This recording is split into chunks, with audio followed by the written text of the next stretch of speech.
I am the last keeper of the lighthouse. Where I stand is its final line of defense.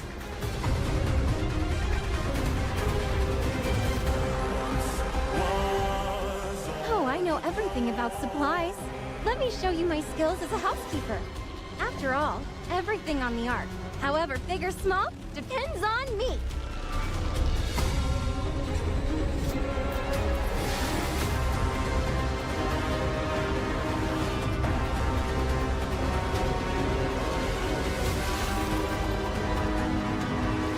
Come, entrust your lost wishes to me, and I shall use the divine firelight to illuminate your path forward. This banquet is a crowning ceremony for the victors. Glad to have you as a witness, my honored guest.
Oh.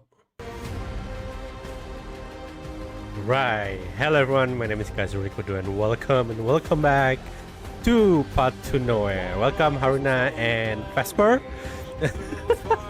By the way, I just want to give you a warning. I'm a little bit flu, so if I'm sneezing a lot, I'm so sorry. I think it's because of like there's so many fur on my table. Right. Okay, so we are finally got Seto event. I'm sick too. Wow, thank you for coming despite of like you are being sick, Vesper. Believe it or not. Oh, right. Just be careful to not contagious to everyone on the stream.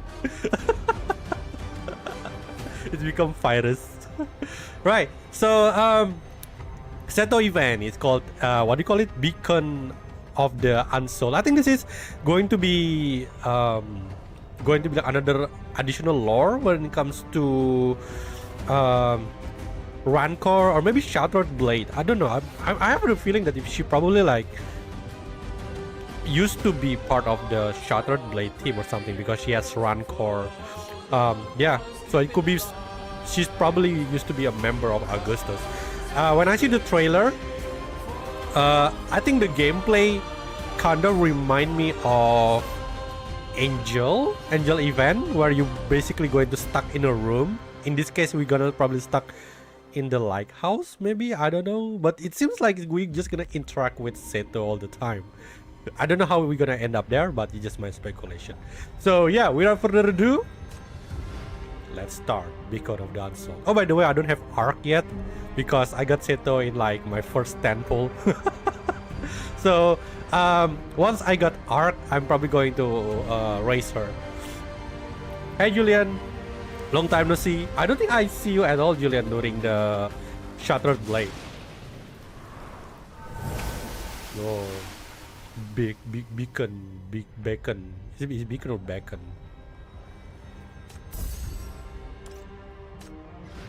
So what would I need to do? Complete story song. I think song. Okay, let's pay attention on song because I want to claim Arc as soon as possible. It's pronounced bacon. I don't know, bacon. I love Arc. She has such a cool ability. I really like Arc design, to be honest. I don't have time at the time. No, I have it. Good. When is your next exam, by the way, Julian? Follow the beacon. Oh, we are in the sea. Yeah, I think the only sea that we know is this sea. So I'm not sure if we're actually in the, you know, beach or something. A thunderclap jolts you back to consciousness. You draw a rack breath and are met with the burn of salt water. It floods your ears, your mouth, your mind, until the storm's roar is all that remains. You thrash, like scrambling for a purchase that isn't there. Your entire world has shrunk to the sodden piece of driftwood you cling to. With every surge, the waves try to claim it, and you along with it. Oh, are we like stranded on an island? What? You suddenly always start with like this kind of things. But this is no ordinary seawater. It's a liquid contamination known as the black tide. In the depth, maniac creatures brush against your legs. You feel the sharp sting as they latch on, peeling back skin to siphon your life away. My exam is near. I need to grab the drink for me. Well, if you don't want to pass, then I'll be happy to do it for you. The downpour fuels the contamination, whipping the waves into a frenzy beneath the lightning's glare. The cold has long since numbed your limbs. The hammering rain is just a dull percussion on deadened skin. Darkness stretches to every horizon. I don't know why, I can feel the cold of the water. This is your third hour drifting alone in the abyss. 3 hours? 3 hours you are floating? Aren't it it's very tiring, you know, that you have to stay afloat. Especially it's a storm, isn't it? July 12 NF115 23. Wait, July? Oh, okay. It's flashback? Operation BR005. 12 days, 16 hours, 30 minutes. Oh, this one is before? This is like a prequel of Shattered Blade?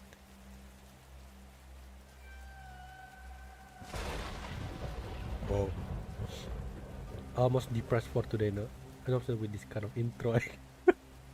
wait, me too. I'm almost depressed for today now. What's wrong, Haruna? You're talking about the opening of the event? High above in the dilapidated lantern room, the lighthouse keeper leans against the grid lens, wiping monster fluid from her hands onto her coat before gripping to the beacon's control lever. The 2019th time. Wow, what's that? The 2019th time. I've climbed up here alone. With a groan, she throws her full weight against the control lever, forcing the beacon to turn toward the distant seam between sea and sky.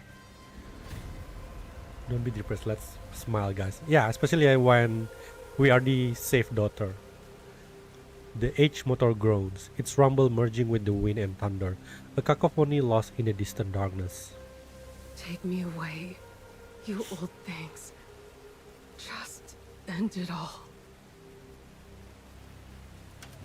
She grits her teeth, twists the handle, and the light erupts in the rhythmic pattern she programmed long ago, a flashing message sent into the void. And like the 2018 nights before, she stares expressionless toward the horizon that never responds until... Wait, 2000? That means how many years is that? 6, 7, maybe? Hey, Orde! Look at my guys. No, I mean my last term exam deadlines for 2 weeks. So why everybody has exam right now? It's almost New Year. Oh! Shit, is that us? The beam cuts through the black chaos, casting a faint spot of light. And in its path, a dark speck bucks against the waves. A mutated tide crawler?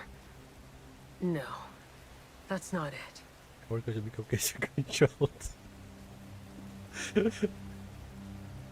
I'm like the male version of the garden. I'm gonna train all of you to become assassins. Carried closer by the tide, the speck grows into a distinct figure. A person clinging to driftwood, one arm waving a frantic signal against the storm. A living person?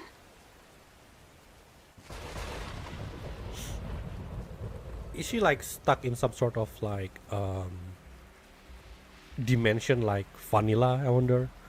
A lighthouse. Is anyone there? Help! Hours of struggle have left your strength spent, your throat racked from salt water. Even the last air in your lungs is useless. Your cries swallowed by the thunder of the waves, but you refuse to give up. Wait for help. Keep shouting. Keep shouting. You are plating for the sea, hurled skyward only to be slammed down again. Your inside churning with every impact. The contaminated water seeps deeper into your wounds, a corrosive fire, yet you kick on, driven by the sigh of a distant light. It doesn't look too far. The wind. I can go with the flow, ride the rising tide.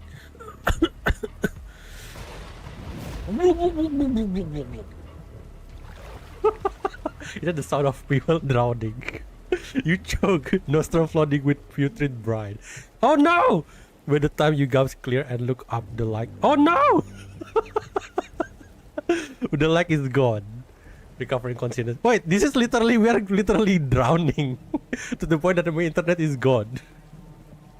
It's going to be just the two of us with Seto, right? This time, like with Angel. I think so. I think it's gonna be like Angel. Hey! Is anyone there? Darkness reclaims you. Your feeble call for help vanish into the vast, indifferent ocean. Surfing. I don't think we have the board. Even so, one thought burns through the despair. You still don't know Hella's situation. You can't die here. You absolutely cannot. Oh, so that means we are currently still under contamination of BR005. A direction of the light. No landmarks, but I can use the wind and waves to orient myself. My bearings can't be too far off. You can swim there on your own. Your waterlogged limbs, heavy and numb, respond with a clumsy, desperate paddle. You've lost count of how much black water you've vomited. Your world narrowed to the sight of the vanished light seared into your mind. Then a new sound, the crash of waves against rock. Your strokes becomes frantic. Finally, impact. Your knee strikes stone. Then your palms scrape hard ground as you haul your broken body onto the shore. Solid earth. The relief is instantaneous, dissolving your last shred of tension, and exhaustion crashes over you like a final wave. Consciousness flickers. You dream of the sun burning your back. The crunch of footsteps on sand approaches, halting before you. Rescue. Finally, you force your head up to face the blinding glare. This is no dream. The sun is a lighthouse, and what greets you is not salvation. Oh! But murderous intent. Oh no, calm down, Seto. A boot grunts down on your hand, stopping you cold. Identify yourself. Name. Any tricks? I'm drowning. How am I supposed to do that? You'll be dead. I almost dead. Hey? Oh yeah, this is like DT9 song all over again. Some interaction will consume action point. When action points are depleted, advancing the main story will fully restore them. Keep learning to swim in the open sea lah. But grandma guys like to be. I do have some dignity for your record. Okay, well, let's explore.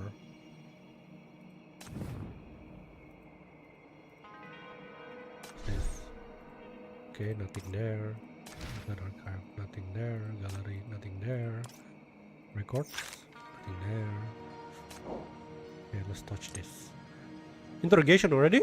Everyone has secret they don't want to reveal to others. You and she are no exception. A loud thud echoes as you land hard on the floor, hands and feet tightly bound. Oh. Wow, okay, good start. Back to the usual, I guess. Being bound and kidnapped in a sense. This place appears to be a space beneath the lighthouse. The air is thick and humid, heavy with the cloying stench of decay and salt. We are gonna be like a house husband again. Your captor stands guard at the room's only exit, a grim silhouette holding back the nightmare outside. The tide crawlers, driven inland by the storm, slam against the doors and windows. Their frenzied scrabbling and hungry, vicious laughter are a grotesque chorus beneath the roar of thunder and crashing waves. Answer me. Who are you? Yes, Seto is telling she will kill us just like Angel. But Angel is like pretending in a sense. Or I think Angel is kind of changed her mind. Her voice is a blade and you can't see her face in the gloom. But her malice is a physical force. The back of your hand where her boot press you into the shore, throb in time with your heartbeat. The pain sharpened by the rough rope chafing against the wound. To remain silent, choose your words carefully. Given the current diplomatic climate, revealing yourself as the MBCC chief might not be the best card to play. Speak. Oh, wait. Let me just increase the volume.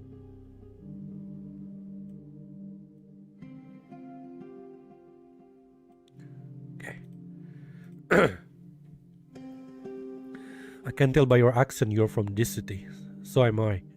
I was with a white sand merchant caravan. Our group got caught in a sandstorm. I woke up in the sea outside. So this one is after Millie, I'll say. A caravan? She takes a threatening step closer, clearly not convinced by your answer. Prove it. How? Whoa, the thunder is like a horror movie. The thunderstorm rages on, lightning briefly illuminating the room's interior. I mean, Angel is indeed a sweetheart, most romantic girl boss ever. Grill boss? Well, you regret about did it the chief doesn't act very smart. Well, chief is basically dominated, so it's like you're the chief.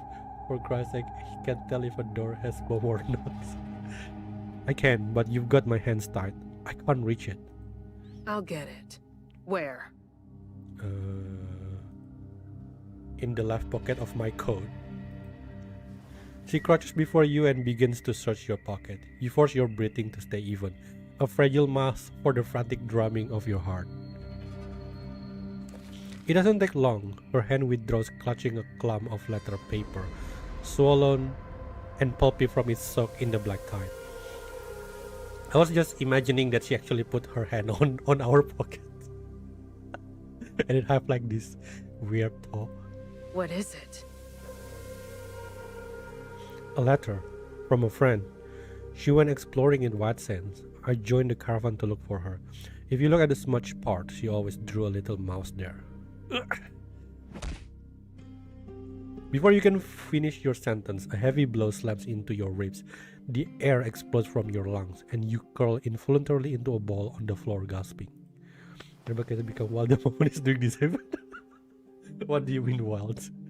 I mean, I Angel experience is like one of the best experience of event. So I think we're gonna have that. What do you call it?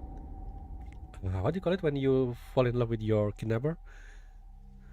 She stuffs the soggy wet of evidence down your collar, then mockingly pats your cheek. You think I want a story? You're the one who asks. You swallow back the acid rising in your throat, struggling to recover. I have more evidence. Right pocket. Last chance. Oh, crap. She moves over you, crouching close on your other side. As if on cue, a flash of lightning bleaches the sky, illuminating the room. Ah, Stockholm Syndrome, yes. Now. Using the thunder's roar as cover, you coil your legs and kick out violently, aiming for her abdomen. But her abs looks very, very hard though. She has neither noticed your movement nor expected you to have any fight life. As she jerks back to dodge, her balance fails. The back of her head cracks sickeningly against the table corner you spotted. She lets out a pained groan, ignoring the burn of the ropes. You wrench your wrists apart, feeling the bindings give away. You lunge forward, palm thrust out. Dizziness washes over you, but you grit your teeth against it. This power is your only leverage. The spikes of dark light surge from her throat, but the knife is already at your neck. Its cold point pressed to your artery. Oh, damn. At least we try. The room falls quiet as darkness reclaims your vision. You hear no draw, saw no glint of steel. She was simply faster. But how? Before you can even process this, the blade has already broken your skin, filling the air with the metallic scent of your own blood. My caravan is still searching for me. They can confirm my identity. Still lying. You're out of chances. Believe what you want, but if you kill me, my companions will hull you down. You think that will scare me? Why is she not trusting us? She shoved you back, pinning your shoulder against the wall. In the utter blackness, you feel her warm breath wrap it against your ear. Under the pretense of holding the blade, she has pressed her body against yours.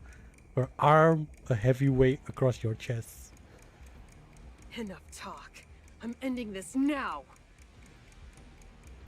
You don't sound well. Shut up!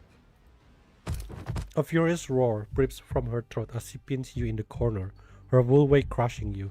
She torques your arms into sickening, unnatural angles, and the pop of dislocating joint fills the air. Yet within the blinding pain, your thought becomes icily clear.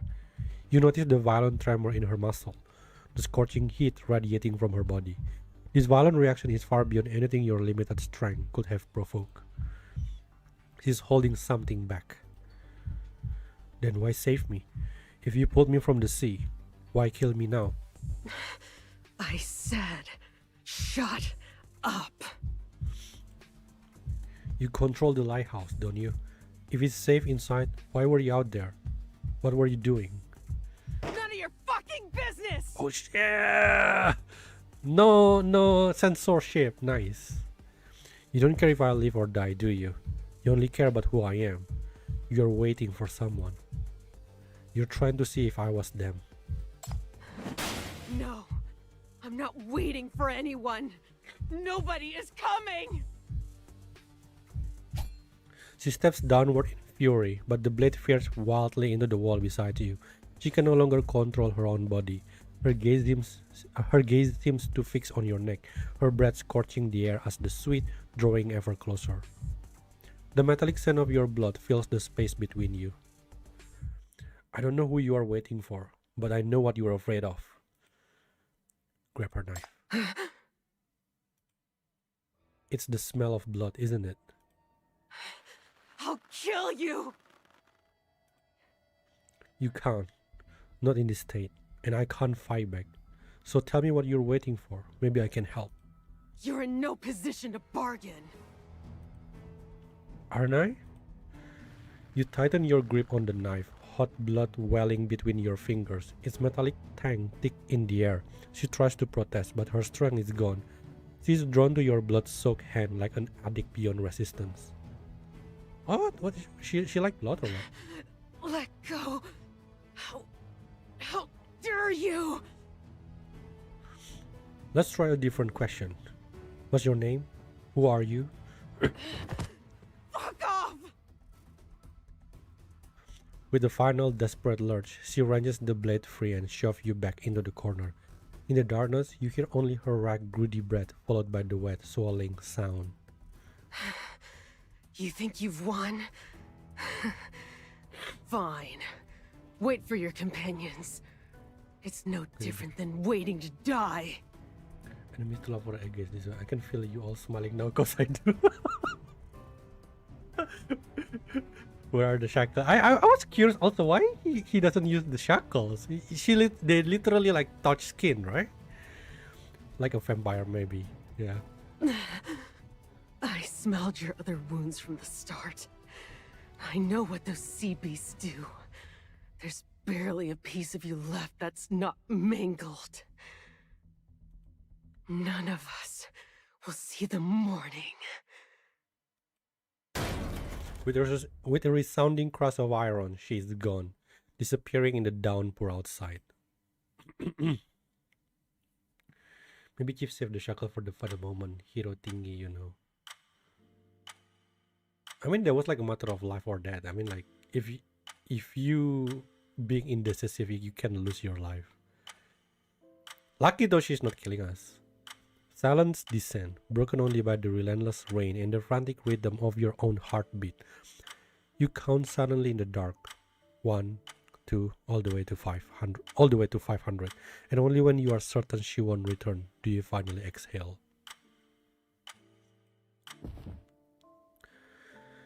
The tension drains from you, and with it, all your strength. Your limbs become dead weight as a deep, penetrating cold seeps up from the floor beneath you. By the weak moonlight, you examine your hands. The fingers are stained dark, the joints already locking in the chill. Too bad for her. Interrogation is where I excel. You can hardly believe you had the strength left to face her down. Your mind winnows down to a primal checklist. Warmth, water, treatment, food, survival. Search for a light switch. Look for a heat source. I'll go for light switch first. Shivering violently, you fumble your way around the circular room. Everything is damp, rotten, but by some miracle your finger closes around a small, dry box matches. An antique design, even for Syndicate. The match flares, casting a dancing light on the cloud of your breath and reveals a small iron stove. The fire you coax to life is too meager to heat the room or truly warm you, but its glow is a sanctuary. You huddle before it, tearing strips from the hem of your coat to fashion crude bandages. Without medicine, stemming the bleeding is the only battle you can win tonight. I should really wash this coat. Hecate and Nightingale will freak out if they see all these bloodstains. You wonder when you will leave this place and when you will see them again. You force yourself to focus on warm memories to keep your emotions in check, knowing that in your situation, a backlash from the Black Ring would only cause more trouble. Above, rain drips steadily through the cracked dome. The wind moans round the lighthouse walls. The coppery smell of blood is slowly being lost to the damp, musty odor of decay. The smell that drove her away. None of us will see the morning. Her sentence hangs in the air, cold and incontestable. This lighthouse, this sea, this lonely island, you still have no explanation for any of it. You tuck the crumpled ball of evidence safely into your pocket, wrap the tattered coat around yourself, and stare into the flames. I have to survive. I wasn't lying. This is a letter from Hela. I have to find her. I can't fall here. Not until I know she's safe. A fragile sense of warmth finally blossoms in your chest, and with it comes an irresistible tide of fatigue, your eyelids growing heavier by the seconds. Your body betrays you, slapping against the cold wall as you sink into a deep and dreamless sleep.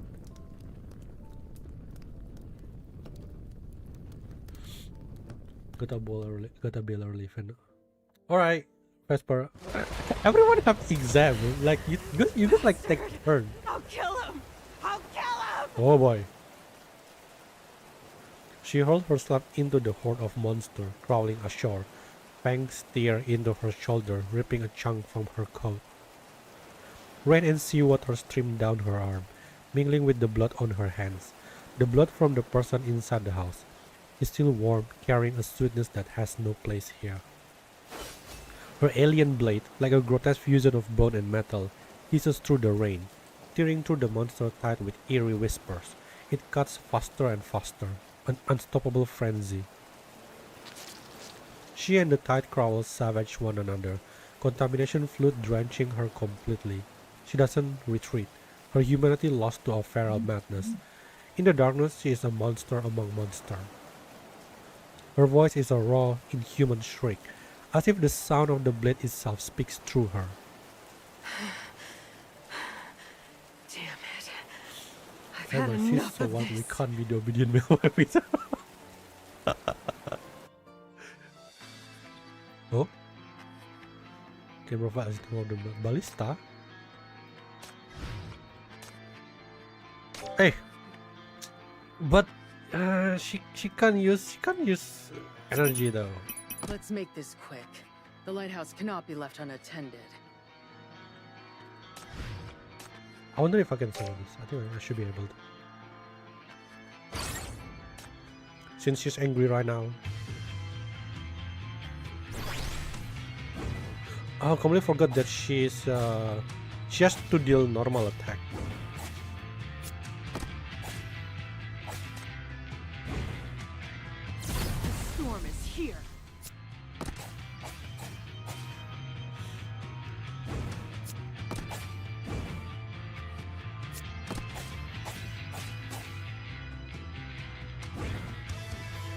Why the HP of this one is so little? Can Grammer clearing this battle with just one sinner? I think at some point I cannot. March NF84 Border Observation Lighthouse OTN07 Training Grounds. Everyone, starting 84. today, Cito is officially a lighthouse keeper. Let's give her a proper welcome. So she is from possibly from the Independence Army. The light of lighthouse keepers stared at their new member drowning in oversized uniform, exchanging uncomfortable glances in silence. Herbert pulled Finn aside. Whoa, hold on. We agreed we'd care for her until she was 10, then find her a safe wait a minute. home. What's she doing back here? I just realized the NPC is being voiced. Usually even they don't really voice the NPC. No one would take her. And frankly, she didn't want to go either. With tensions this high, who's going to adopt an orphan from an old battlefield? Her background is a question mark to them. But it's too dangerous here. The front line could shift any day. When it does, how are we supposed to protect a child? That's why she's not a child here. She's a keeper. I'll teach her to protect herself, to fight, to survive what's coming. Remember, she survived contamination as an infant. She has a natural gift for controlling that thing. She might just end up saving you one day. Run course. Oh, come on. I don't need a kid to... Oh, fine. She can stay, but I'm not letting her anywhere near... Why not? She's so fierce since she young. Little head suddenly popped up between them. Teach me. I want to join. I want to be like you. Damn. Now that's the spirit. A lighthouse keeper never backs down. Come here, Cito. Give me your Cito. hand. I always call it Seto. It's Cito. The girl extended her hand with a solemn expression, watching as the captain placed a strangely shaped dagger into her palm. You know the basics. Logging signal fluctuations, monitoring the White Sands disaster zone, maintaining the water and ventilation systems, cleaning the base in time. But that's not what makes a true keeper. Oh, like I said, what she needs is someone who will act smart against her. She's like all impulse and muscle, I think. It kind of reminded me of Zoya a little bit. Finn gently raised the girl's wrist, pointing forward. At the edge of the vast white expanse of White Sands, a tiny sun floated on the horizon. Look up. Look out at the horizon. You have to believe a better world is waiting out there. Stand facing it, fight for it, and never ever let the lighthouse beacon go out. A better world. Can I really go? Yeah, like Zoya. Absolutely. We'll all go back together as heroes returning to this city in glory.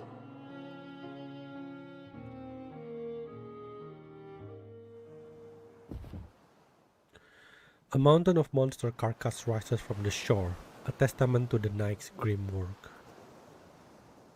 The lighthouse keeper stands at the heart of this sea of corpses, slowly lifting her head toward the distant horizon. Dawn has broken again. The fragments on her dagger settle into silence. Surviving the black tide for the 2019 time brings no sense of victory, only a profound exhaustion that has nothing to do with the vibe. Status report. Lighthouse OTN07. 1 keeper remaining. No abnormalities observed. She recites the words a hollow habit. As she walks toward shore, a detail pierces the fog of her fatigue. Report addendum. Lighthouse 7. 2300 hours last night. A suspicious individual made landfall. I'm really curious, where is this? Oh. The kicks open the lighthouse damaged iron door and searches the base cabin. It is empty. There is no trace of the suspicious individual inside. The only sign of the intruder is a thin trail of footprints on the stairs, marked with seawater and blood, leading up from the base. I think we are looking for a fridge. Do you have some food? Oh, what's this? At the workbench, you can craft and process items you've collected to create more useful stuff. Hey, it's so weird when she's teaching us the thing when she tried to kill us. Also, select the item you want to craft here, then tap craft to process them. Just remember, some item cannot be crafted, so don't force it if it doesn't work. What is doing, huh? Good, now we have something to make fire with. Let's try it out. Didn't you just get the stuff to start a fire? Time to use it.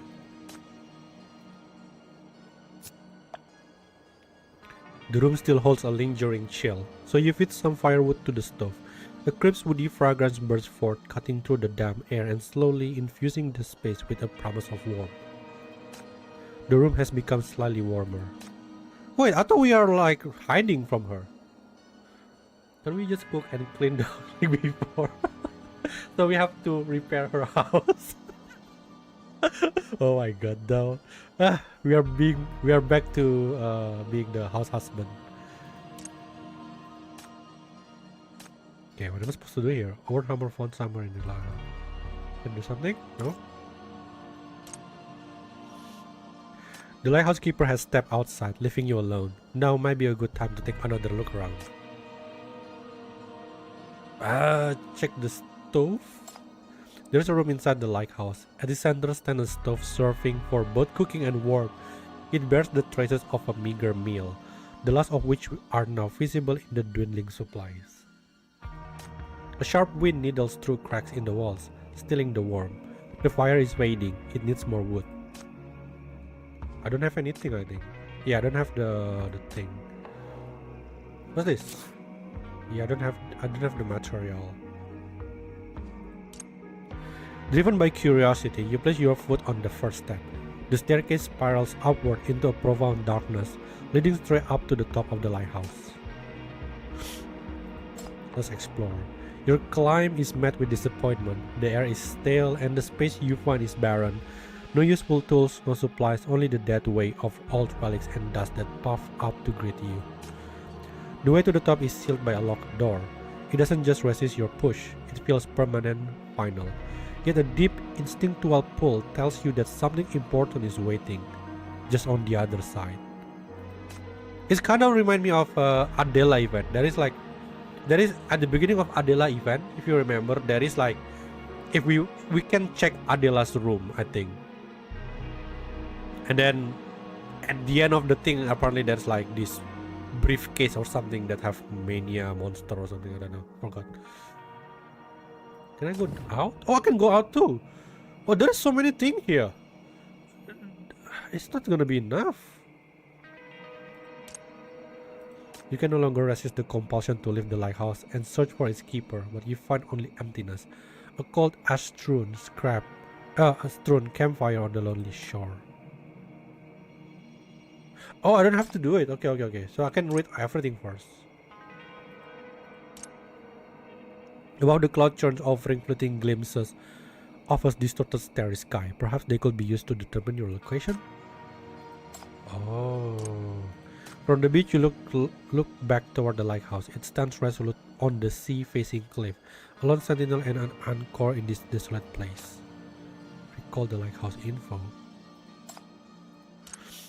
A narrow path snakes deeper into the island heart. Venturing further could yield more supplies and more answer. Nah, I don't know what's this. Some resources remain on the shore, which could be supplies that survivors desperately desire or mere useless debris. This special level doesn't impact your progress in the event main story. If you find it too difficult, you may retry it later. What? Is that a challenge? Let's do this. Oh, this the box thingy. to move. Okay. Turn the signal to display. Okay. I understand.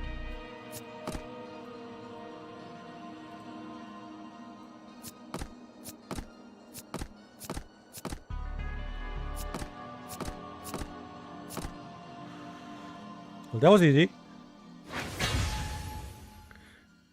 So we have to. In a when we can clear it here, we become a carpenter. All we can say is yes, honey. Hello, sofa. Is it sofa or couch or chair? Turbo. Hello, turbo. Okay, now we can make the more thingy. Eh? Why don't I? Oh, why don't I have a choice again? Okay. I cannot choose it anymore. Through the lighthouse circular window, the sea churns the heavy, moist night air presses against the glass.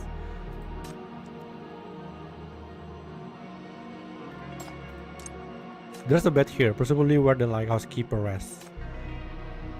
No, I think we should just go look for this one. Looking for location. You try to read the constellation, but the stars themselves warp under your gaze. They seem to swirl into a vortex, or perhaps the unblinking eye of some cosmic beast. It's a stark reminder, within this mania failed, time and space are broken. This place is no longer part of your reality. It has become another world. See, it's kind of like vanilla situation. Like it's completely different dimension or different reality or different timeline, maybe, I don't know. Because like she was a child when it was NF84. So how old is she now? 84, 16, 15, 20, 31. 31 plus, let's say she was like maybe 10 years old. 40. Maybe she's like 40 years old right now. You can no longer resist the compulsion to leave the lighthouse and search for its keeper.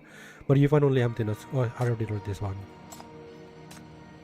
You coax the kindling back to life. The flame surges, pushing back the oppressiveness, darkness, and casting a fragile dancing circle of warmth and light.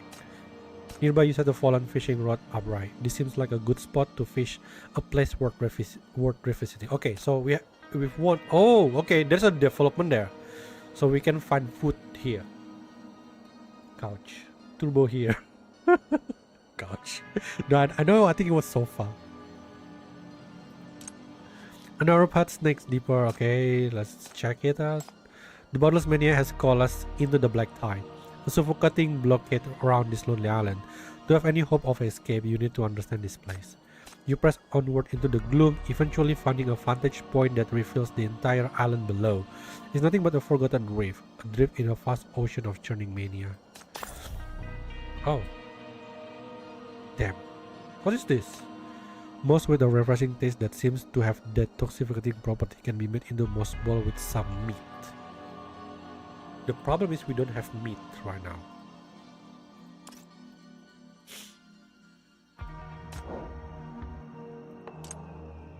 Okay, we have radio. Friends, this is We. You study the radio in the lighthouse corner, the speaker humming with a faint female voice. Coordinates are static. Wait, this is a radio? The static is overwhelming, smothering the broadcast. You can only catch a few scattered words, the rest lost to the noise. You examine the radio casing carefully. Adjust the knob, give it a tap. I think this one the most makes sense to give it a tap. It's a trick that works on the computer at the bureau, but this antique device offers no such purchase. The static hisses on a unmoved. Arc back with you all again. Zulu. Oh, is it Arc?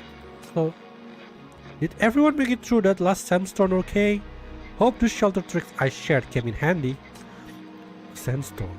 This must be a broadcast from White Sands. Today I'm showing you how to whip up a solid meal with whatever you've got left after a storm.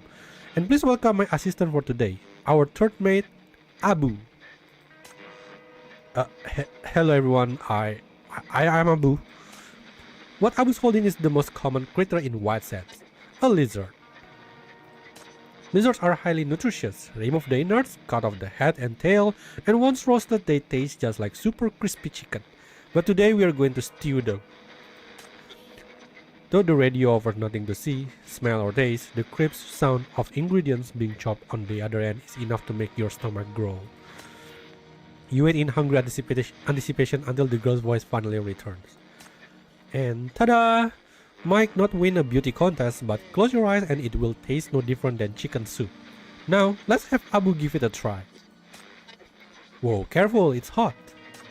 A jarring crash shatters the relative quiet from the radio. The sound of glass or ceramic breaking, immediately followed by the swift, splashing spill of liquid. Ah! It's burning! Hot, hot, hot! Hold still, let me see your hand. Sheesh, it's okay, this thing will fade. The sound of running water plays from the speaker. Beneath its flow, if you strain to hear, is the soft, gentle sigh of someone blowing on something. Better? I will go grab the gauze. Friends, we have had all a little accident here, so we will have to cut today's broadcast short. See you next time. And don't forget, our coordinates are WN419.3, WS219.8. If you are in trouble, send up a flare. Zulu, Zulu. The string of coordinates is too complex to memorize, but it's enough to confirm one thing. This is an emergency rescue radio. Right now, this radio is everything, your only lifeline in the blizzard. You don't dare touch the frequency tuning knob, afraid that even the slightest move might make you lose this precious signal again. The radio sits silent on the table. You stare, waiting for the static to return. Oh, we got a knife. Abu, where's Aldi? I also think that! Oh my god, like Abu the monkey from Aladdin. Chief can't stop, use balance to solve problem. So Ark is our guide book today. Ark is basically maybe like the Golan of Angel, technically. Aldi busy romancing with Jasmine. Which Jasmine though? Jasmine from Auret Regale, or which Aldi corrupted and become corruptor. Lol. Okay, so what is this? What's this lighting? Oh, we have Rancor.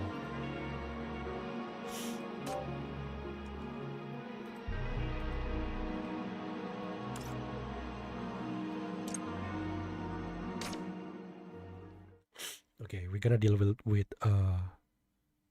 strong independent wife now. July 12 NF115 Operation BR00 comments in 12 days, 19 hours 59 minutes. Oh, is it a flashback? Are we there yet? This black tide you mentioned? Oh no, doctor, why are you not being voiced? We're almost there. The black tide isn't far from Euphoria, but given your current state, are you sure about this? That black tide is actually a liquid contamination zone, a leftover from past campaign. Going in will only make your condition worse. We could place you somewhere safer instead. You're the one who told me this contamination zone might hold buried rancors.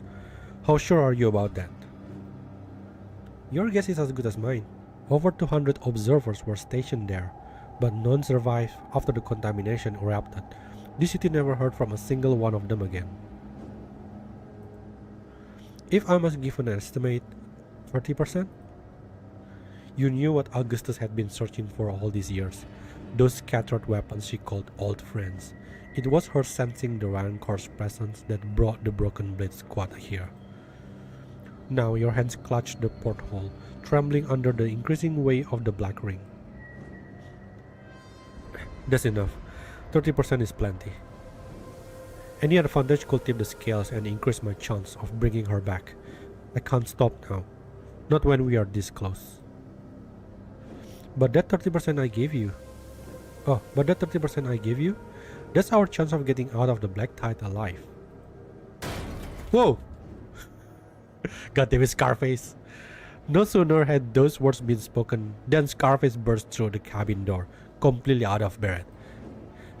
Man, this is nuts. We're the black tide. Here we are. I kind of like. Oh, we are in the ship with. It reminds me of Shin's ship. It's unfortunate that Scarface died on Shattered Blade. Did I just spoiler you? What did you do to her voice? I know. They save it for the next banner. A churning black sea stretched before you, its surface alive with the writhing of massive shadow and the flicker of monstrous silhouettes. The air reeked of decay and rusted metal. Each wave slammed against the hull, groaning the warship's steel frame. Talk about a warm welcome. Keep your breakfast down. It's a strange thought. Those city-states stitched back then shouldn't have been capable of creating contamination on this scale. The swells, black and several meters high, wrapped around the ship like living things, tilting the decks at a frightening angle. Surrounded by the roaring tide, you raise your voice just to be heard. Is Augustus aware of the situation here? Well, she knows now. I just got her message. All units, clear the contamination and advance at full speed to the heart of the black tide. Of course, Augustus, she won a perfect victory, isn't she? Scarface vomited over the rail that crushed a writhing creature that had crawled aboard and hauled it back into the sea. A trail of foul slime spread across the deck, releasing a putrid fishy stench. What are these things? Tide crawlers. Hold on tight.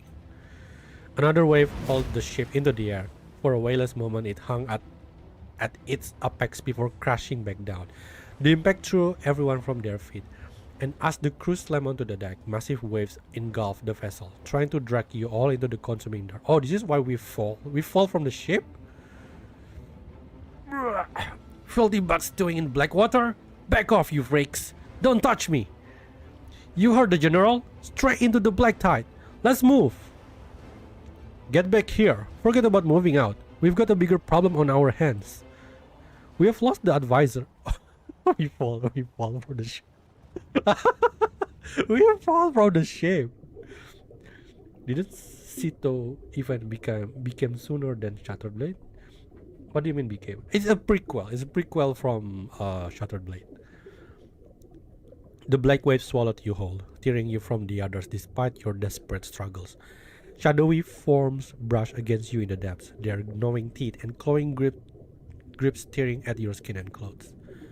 A crushing wave filled your lungs, and a dizzying blackness encroached on your vision until consciousness slipped away.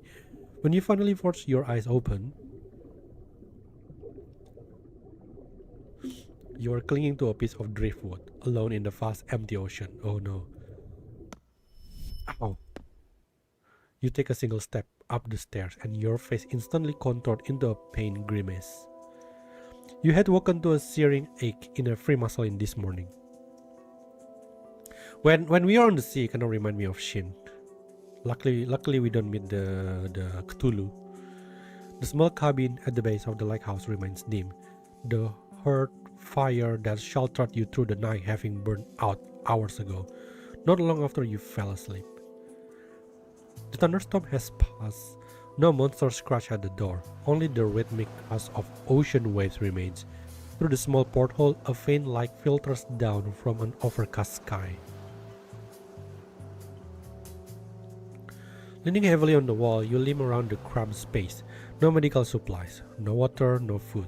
Your only option is the staircase, leading to who knows where. Judging by the design of the equipment here, this place must have once belonged to this city. A sharp twist of pain in your stomach makes the stairs blur and double. Your hand braced against the wall trembles uncontrollably. Looks like I barely have the strength left to talk to myself. But talking to yourself is your last resort, the only way to keep your mind sober. With each whispered word, you force one leg forward, then the other, continuing the climb. The edge of this place and the lighthouse observatory. They both match Broken Blade's intel. That woman from last night, she has to know something. Could the Rancors be here? But that woman never returned after storming out last night. Does she not need to eat or sleep? Unless she was just a figment of your imagination. Unless you actually died in the black tide. Now get a grip. Don't go down that road. A fresh wave of pain yanks you back to reality. You haul your other leg up onto the next step. Above you stretches a seemingly endless spiral of stairs. There may be no survival supplies up there, but you know something far more important awaits. The beacon is like cutting through the sea fog. Would be the clearest distress signal you could send. Your best chance to contact your team. Your only shot at extraction. I need to rendezvous with the team first. Whoa! Whoa! What is this art style? This is totally different art style. Look so handsome. They like manhwa type of art style, don't you think? Even this monster didn't want to be near Scarface. You only have to do one shit. Your words are cut short by the whistle of metal slicing the air. A knife flies past your ear, embedding itself in the wall ahead, stopping your path mere inches from your face. Get out. You know that commanding voice. You don't need to look to know who it belongs to. You're still alive too? Lucky, aren't we? Are you deaf? I said get out. Which is so cool though. I really like this art style. Holy shit. I didn't come here for the view. I need water, food, antibiotics. Point me to them and I'm gone. I won't touch a thing. She acts as if you aren't even there. Gritting your teeth, you force patience into your voice and speak again.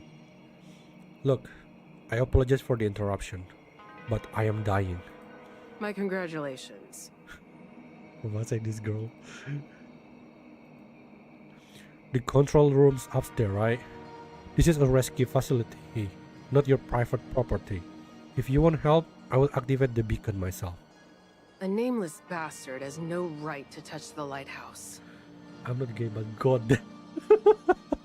There was something with Chief. But it's cool though this time. It is! It's the art style that make it look so cool. Chief doing his cool staring thing again. Isn't a lighthouse meant to guide the lost? Right now, that's me. You refuse to yield, taking another deliberate step forward. A blade blurs through the air, severing a few loose strands of your hair before whistling back to its maker's hand. Oh. Wait, I thought she was outside, isn't it? You finally see her clearly for the first time. Her frame is pure muscle, sculptured by brutal training, and her skin is rough from sea winds, a canvas for scares of every depth. But it's the look on her face that strikes deepest, a very unbridled ferocity. I just realized something. Lately, they have like this animation. I think since Shattered Blade, we have like this type of scene where they lock this thing. Why are you so desperate to keep me anyway? Why are you so desperate to keep me away? What are you hiding? You have no right. Is that simple enough for you? Then give me food and water. There isn't any. Just die. You are all told. Go ahead. Do it. I won't dirty my hands. A disbelieving laugh escapes you. Her stubbornness would be admirable if it weren't so fatal. Fine. We will do this the hard way. Oh, we actually gonna fight? Oh, there's two here. Let's make this quick. The lighthouse cannot be left unattended. Chief can't stop Aura Farm. Like I said, this time the team is enemies to lover, love it. Yeah, it's a totally different experience than Angel. Whoa, what the hell?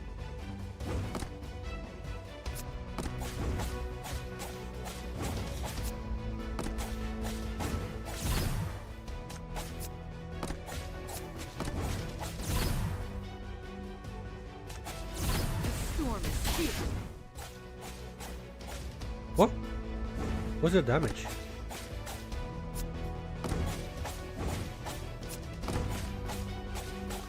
Shit, I'm going to die. The storm is here. Still more? The storm is here. Shit.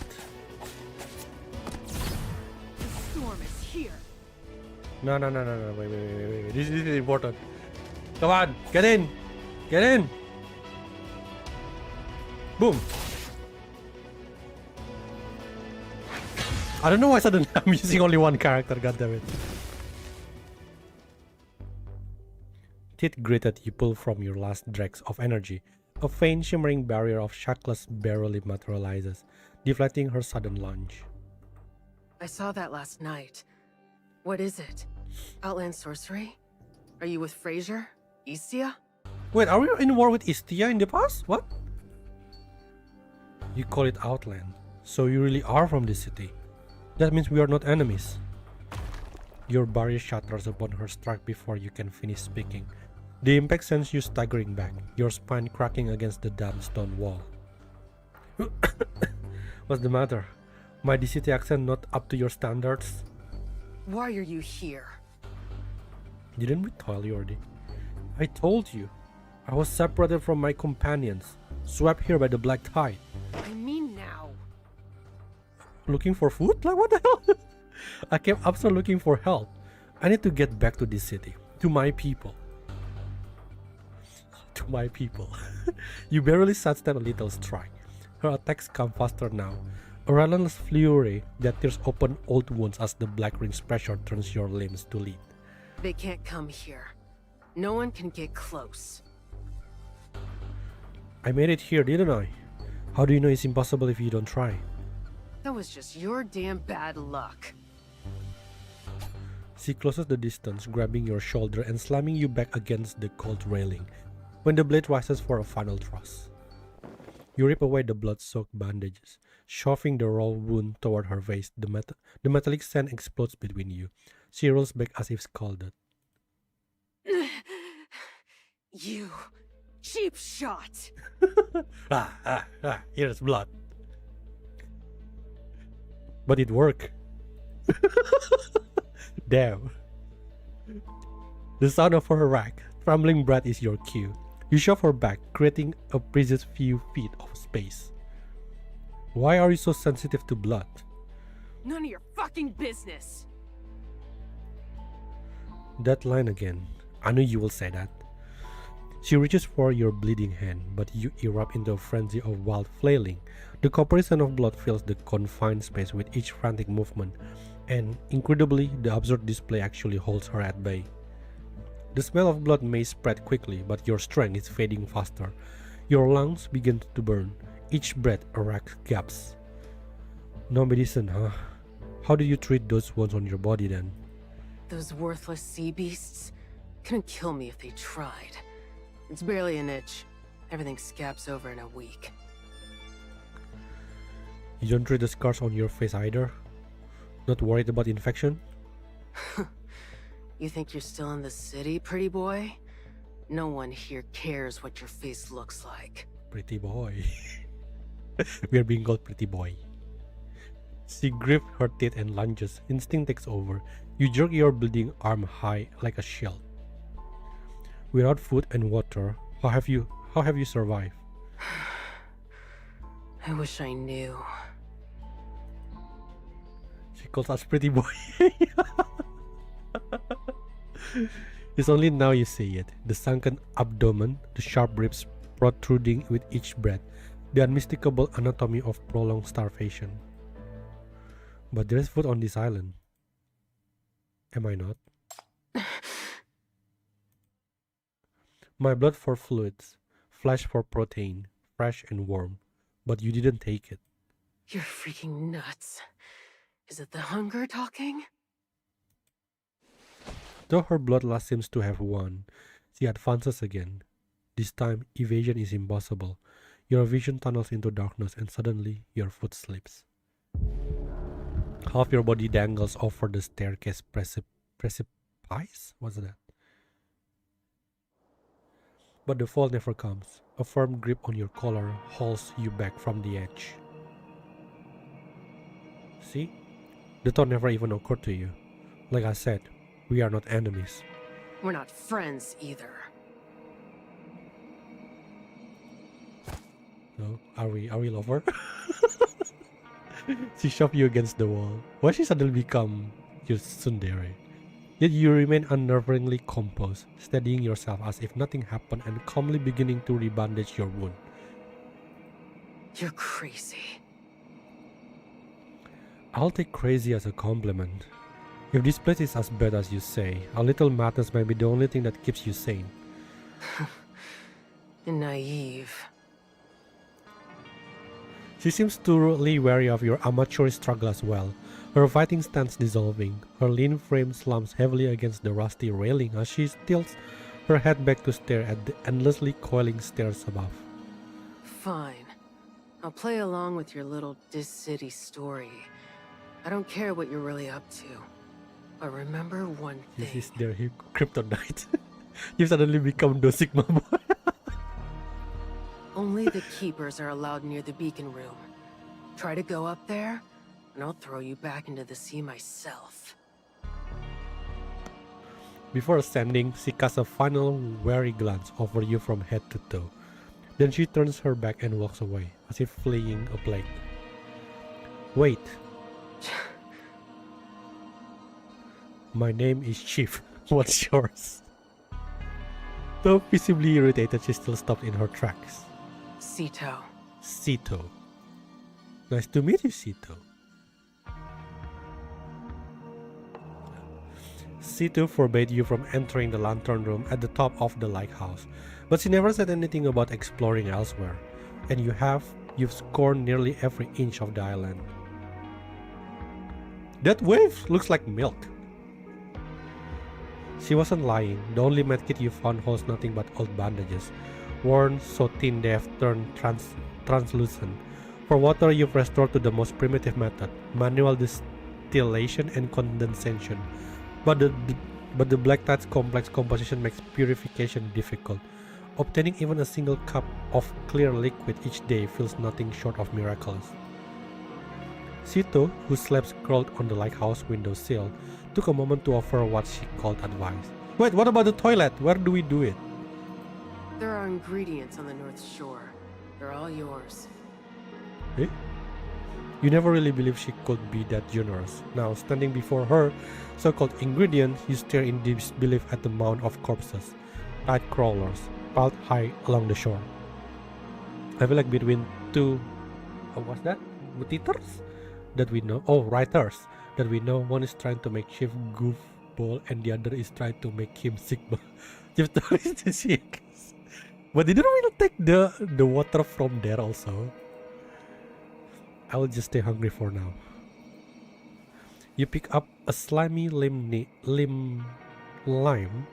grimacing as you prepare to fling it back. Then your motion freezes mid-air. Something about the remains has caught your attention. More precisely, it's the cutting patterns. These aren't clean blade wounds. They look as though they were made by an irregular, flowing substance that penetrated the flesh, then tore it apart from within. The edges are chaotic, shredded, littered with secondary scratches from embedded debris. And you are certain that you've seen marks like this before.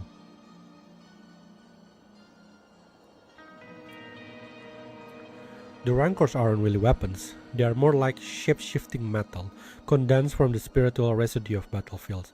To control one, you need either immense willpower or the external power of hypercubes. What happens if someone can't control them? An unstable rancor will turn on its wielder. It will consume them. How about Pia's water? Yeah, you have to what do you call it? Distillation, or that thing that just mentioned. Just like what happened to Jasmine.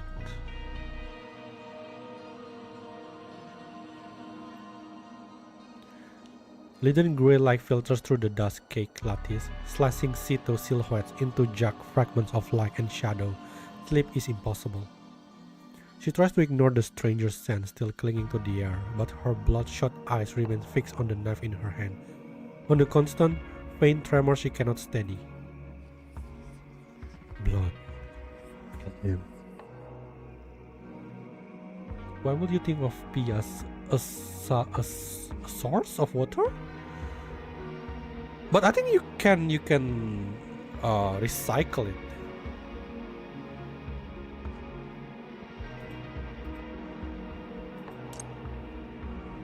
Daylight arrived but without warmth. You add a handful of firewood to the stove and a wave of immediate, if slight heat filled the room. Call Sito for the fire. Let's try to bond with Sito. You invite Sito to share the fire's warmth. She doesn't move, remaining several steps away with her arms crossed tightly over her chest. She draws her clothes tighter, a futile defense against the morning chill, but will not come closer.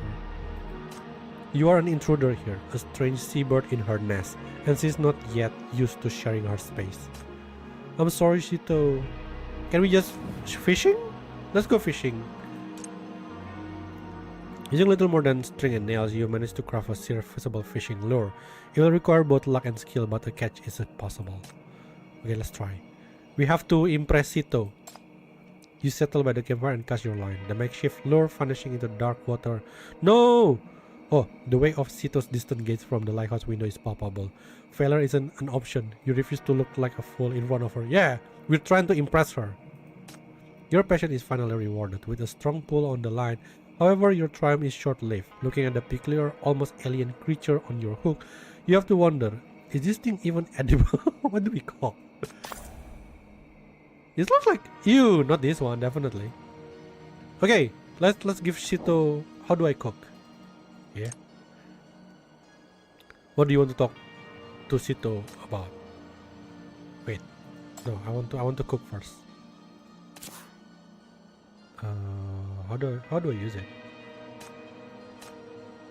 Mania. It's called Mania fish. What the? Should we eat this? Craft. Oh, cannot? Okay, this one. Craft. Ew! Oh no, that doesn't look so good. Can we give it to Sito? Sito, do you wanna eat? Oi. Hey. How do I give Sito food? Fish made from many contaminants barely edible, but don't try to taste it. Oh. Oh. How? Oh, okay. You attempt to process the many attempted fish into a soup. The result is a foul, unsalting sludge that barely resembles food. Are we failed? You brave a spoonful. It's worse than you imagine. A nauseating wave of sour decay and psychic corruption that feels like a physical blow to your senses. You learn a harsh lesson. Only drink this if you are literally starving to death. Ah, we failed to... What is this? A strange container fish out of the black ring. If you had hunger. The spirit tells me the souls. No cook it shit. Okay, wait. I think we need to open this thing. Hammer this thing. Why does the thing have so many tentacles? Are we? Is Shin around? Can we eat this? Many tentacles on a strange container. Throw them away. Shall we eat this? Let's go. Can I do something about it? Like maybe cut it to pieces. No! Fish soup made with grotesque tentacle. Do not eat.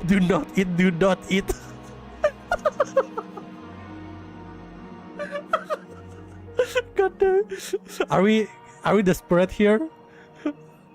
She lost her tentacle. It's probably like one of Shin thing. Shin pet or something. Despite every instinct screaming in protest, hunger has overridden your common sense. You place the pot of putrid fish soup on the stove. An overwhelming stench instantly fills the lighthouse, making you and Sito gag. In one swift motion, Sito seizes the pot and hurls it out.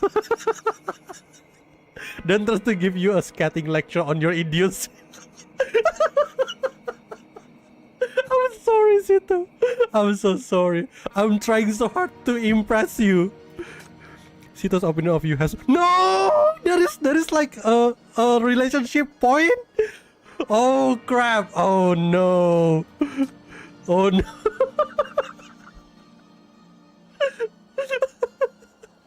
I didn't know that there is a relationship point. Okay, goddamn. Where I can track that though? Is it what is she think? Oh, what is this?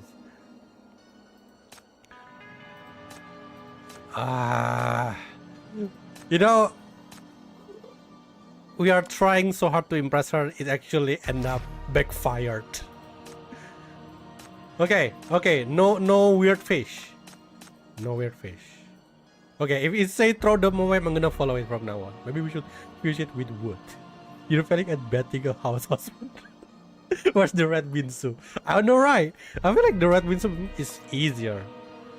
Okay, let's try to fix our relationship, okay? Our image in front of Sito is getting worse. What do you want to talk to Sito about? Food supplies. I found what you call food. It's just a monster leg. Do you normally survive on this monster meat? It's not your business. It's probably because of the tentacle, isn't it? What do you want to talk to Sito about? Other like housekeeper. Wait, I'm curious. What's this? Spin down the wall. It's line tracing the contour of the entire island. No, don't wanna. Food is gone, fuel's running low, and after nightfall, monster could attack any moment. In this place, conserving energy might be your only logical move. Take a short. Oh, 10! Minus 10. Wow, that's a waste of energy. Despite Sito's strict orders to stay away from the top of the lighthouse, you feel compelled to get a better look. You need to see if the black tide has an end. Try to go up. No. My image is already bad. No, I don't want to make it worse. You're very admitted. We broke as fuck. Looks like you're getting a divorce. We only have many of his ancient tentacle. You should be grateful Angel is not here to watch the failure of a house husband. Why all of you judging me here? Okay, what's this? Fine cold rain is droplet mingling with the murky spray from the sea. Within the right container, this could be a vital source of fresh water. Oh, it's rainwater. Yes, please. You arrange an assortment of bottles and jars outside, only to find Sito has had the same thought. Oh, aren't we so cute? We have the same thought. See that, Sito? She emerges holding a large water tank, positioning it efficiently beneath the lighthouse main drainage pipe. Her discomfort with your presence is palpable. She stationed herself far from you. Her silent outward gaze a deliberate effort to pretend she's alone here. You have collected some fresh water. Okay, cool. Finally, something positive. The only tasty thing you is blood. True. Cloudless don't dormant during the day, likely to conserve its dwindling power. With the daylight as your ally, now is the time to scout the perimeter and fortify your defense before nightfall. Now, forget it. Exploring by daylight is a calculated race, far safer than the terror the night brings. The island offers a meager sustenance, brittle branches for fuel and scan moss that can, if barely stave of hunger. Nah, let's finish this. Maybe we gotta get some resources. Okay.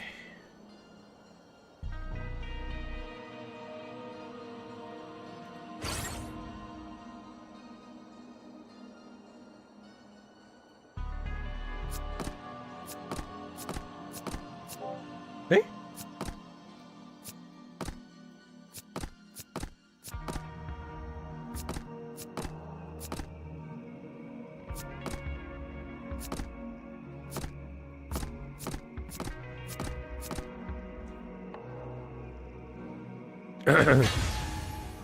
Okay, what do we got?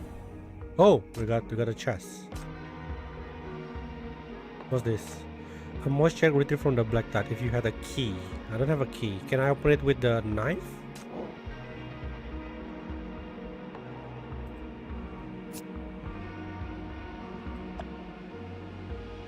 The lighthouse keeper called ice bore into you as you struggle with the box lid.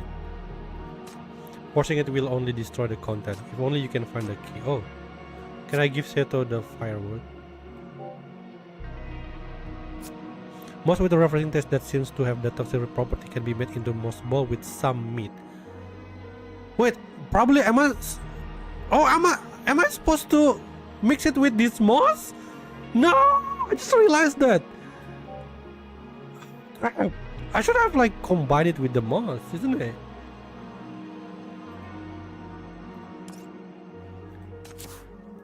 Can I do it with the hammer? I don't think we can do it with hammer. Oh shit, he can.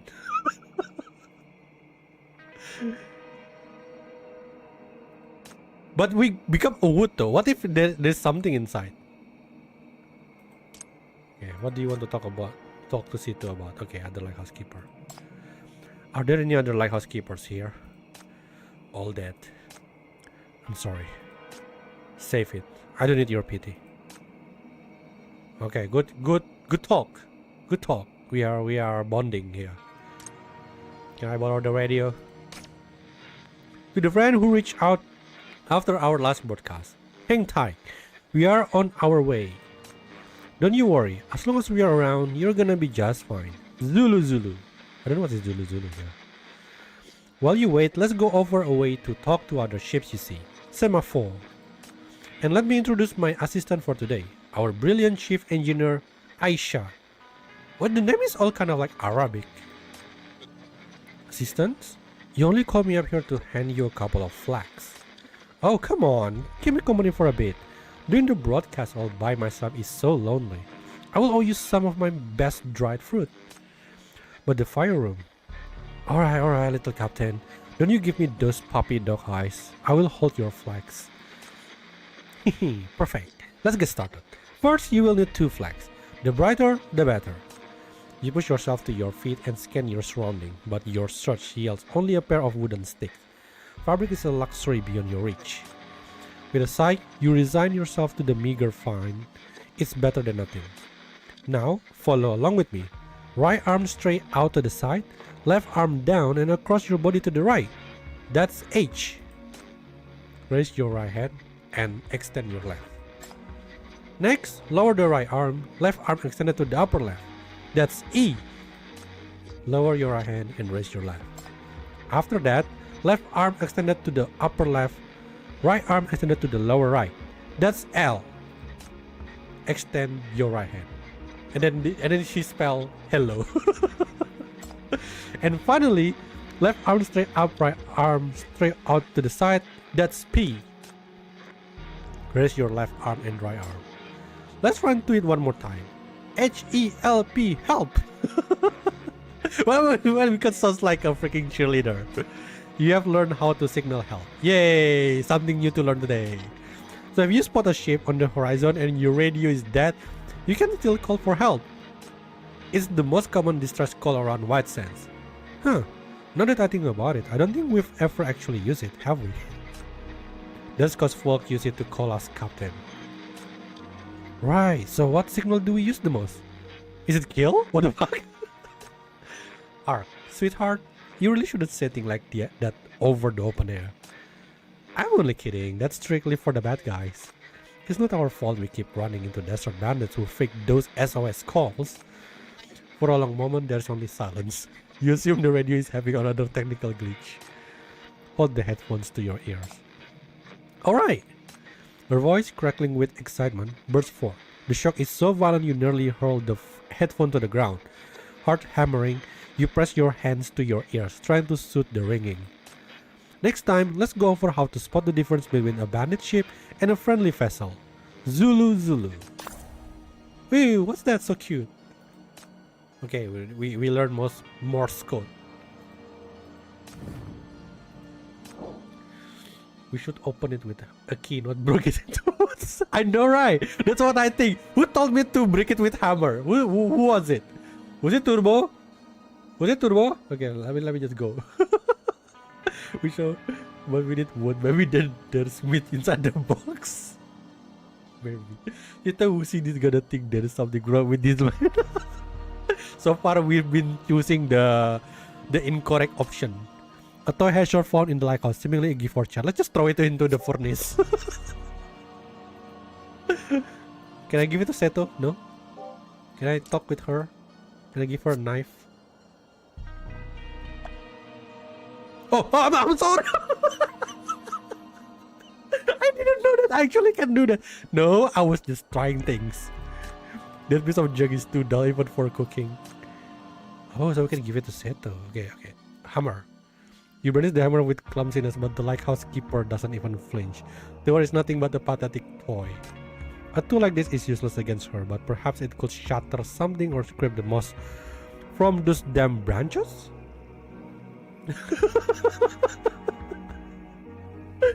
I give her the toy. Okay, let's give it the toy. Here, I have a present for you. This is a hedgehog plushie you stumble upon. Someone had stuffed it with grass seeds which have now taken root and begun to sprout from within. The lighthouse keeper snatches it from your hands, her voice sharp when she warns you not to touch things carelessly. As you examine the hedgehog toy, your eyes catch a tiny freight message embroidered on its side. For our little grumpy hedgehog. Oh, is that her nickname? Now I'm curious, like, what happened if like I give everything. This is so fun. Look, if we gather more wood, we could stay warm, and the moss growing on it might be useful too. What would I give you the moss? There. Resources on the island are desperately scarce. You note that even moss can be edible when prepared with specific ingredients. When you ask the lighthouse keeper about her supplies and living condition, she turns away, ignoring you completely. You have learned how to use the moss. God damn it, it was too late. I think we have to use it with the fish or with the tentacle. Oh, every has piece of the continent and of the main, huh? Okay, let's continue the story. The rain begins again, a downpour of contaminated water from the black tide. Lightning flashes, thunder booms. You hunker down alone in the lighthouse, conserving your strength. It seems that every night the tide rises and the monster beneath it awaken to crawl ashore. The sealed cabin at the base of the lighthouse is the only safe place on this lonely island after dark. You like the candles you scavenged today. Their weak glow does little to dispel the room's profound neglect. Your body has seemingly adapted to the extreme cold and hunger. The pangs are no longer so acute. So you can't tell if this is a good sign, or if it means you are simply one step closer to the end. Leaning against the wall in a posture that conserves energy, you patiently rehearse prepared greetings in your mind. Are there really no other food options beside the monsters? I know I shouldn't be picky, but how are these creatures even prepared properly? Or perhaps, do you have any medicine for food poisoning? Just in case. To think that we actually try to practicing greeting. But despite running through these lands dozens of times, no one returns. Could her job really be fighting the contamination? The black tide out there is too fast for anyone to eliminate single-handedly. Last night was the same. She stayed outside until dawn. After exploring the island today, you are no closer to understanding what a lighthouse keeper is meant to guard on this barren wasteland. A rhythmic flash of light penetrates the rain-streaked window. You recognize the pattern. Long, short, long, short.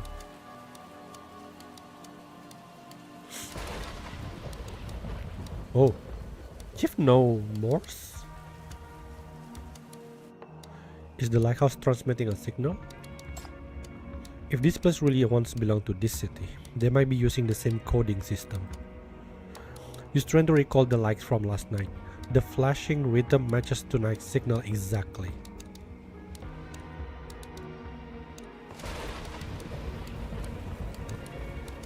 Lighthouse 7. Surrounded by contamination. Is this a distress signal to this city? But as the light continues to flash, it begins to contradict your assumption. Personnel required 25. Personnel present 1. By the lighthouse keeper's decisions. I'll abandon the lighthouse and die fighting the monsters.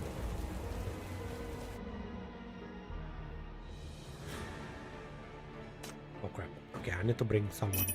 Let's make this quick. The lighthouse cannot be left unattended. Augustus! Where are you? So you're in charge this time? This should be fun. Manti, go!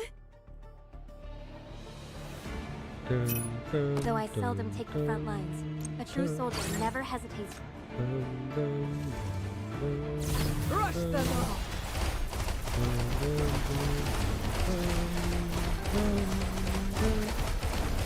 Enjoy the release! Pulse radiation, engage! Ah, damn it.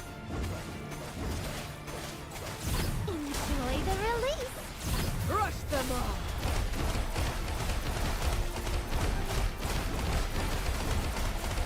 Enjoy the Rush them all! Wow. Lighthouse 7 to HQ. All units respond. The Black Tide has breached the first line. Requesting immediate backup. I repeat, emergency backup required. The dry, scorching sands were abruptly drowned under a tide of viscous black liquid. The black water surged across the border of white sand with monstrous speed. Miles away, the piercing signal beams of Lighthouse 1 and 3 were snuffed out one by one, like fragile stars devoured by an advancing void. Sito's hands trembled as she frantically hammered the unresponsive transmitter. It's no use. The signal's gone. It can't get through. A relentless tide of horrors crawled from the foul ooze, converging on Lighthouse 7. The isolated lighthouse keepers prepared for their last stand. Rod heaved his massive alloy shield into place, but the sturdy metal was no protection. Sinister black patterns crawled across its surface, a living corruption that immediately began seeping into his arms. Sito, stay back! Go! Find the captain! Now! Young Sito started for him, but a piercing shriek from Jay cut her off. His legs were enveloped by crawling thing from the black water, flesh vanishing to reveal gleaming bone. Oh, there is so many new NPC silhouette that I don't recognize. Why don't they just let us see that? Leah lunged to pull him to safety, but the contamination moved faster than she could. Her hands, acting against her will, snatched the curved blade from her waist and stabbed it toward Jay's heart. Whoa, what? I can't. I don't know what to do. Sito, help me! I don't want to. Her racked scream was severe as the monster surged from the tide and wrenched her head from her body. What the hell? Whoa, that is brutal. Through a haze of tears, young Sito swung her dagger, a helpless witness as the insidious black slime swallowed the last traces of her comrades. It's coming. The slaughter we craft. Kill them all. The gunpowder is whispering my name. Yes, this is who I am, who we are. Tear them open, grind them to dust. Listen, the song of ruin is played in the slaughter. Stab, crush, savor the taste of blood. Shut up! Captain, I have to find the captain. She'll know what to do. Captain? They could use just person A, person B, and yet they give them name. Yeah, and they don't bother to reveal the original design. Oh no, it is Finn. Weakly slammed against the beacon light, Finn used her longsword to prop herself up, her trembling hands fumbling over the SOS control. She turned at the sound of Sito's approach. Young Sito saw it, then a swirl of crimson corruption in her right pupil, a venomous bloom overtaking the iris. Why are you up here? The other lighthouses have gone silent. The city isn't responding to our SOS. Leah and the others. Let's make the NPC have face like Ragnar, so we could be more emotional. I do agree. At the very, because you at least use the original design once, and then you can reuse it later. Come here. Give me a hand. Because I'm really curious. Sometimes NPC can looks really good. She guided Sito's hand onto the cold metal of the control lever.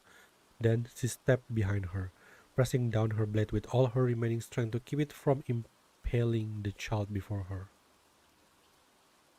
Tell me, where does this lighthouse point? Toward your homeland. The city. Recite the lighthouse keeper's code. Rule number 1. Signal and surveillance. Monitor the border without fail. Ensure signal transmission.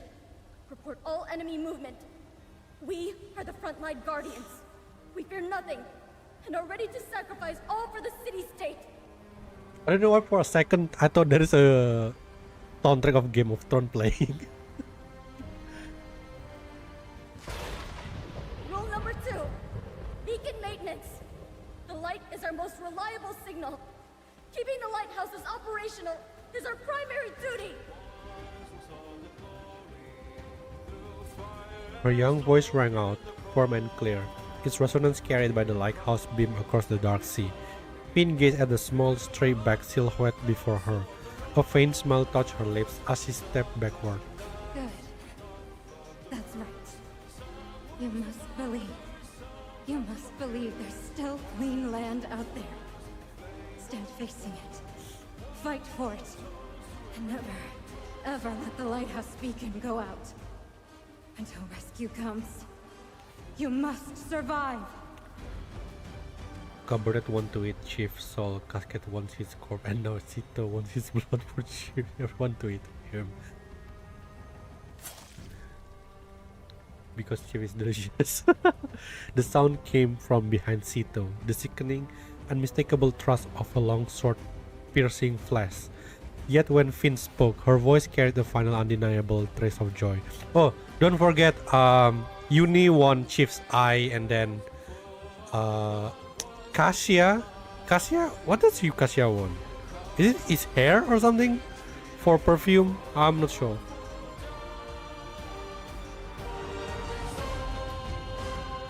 Lead the others and keep them alive. You are our hope now. Now this is an order. Why did that part doesn't have Not voice? look back. Yes, Captain!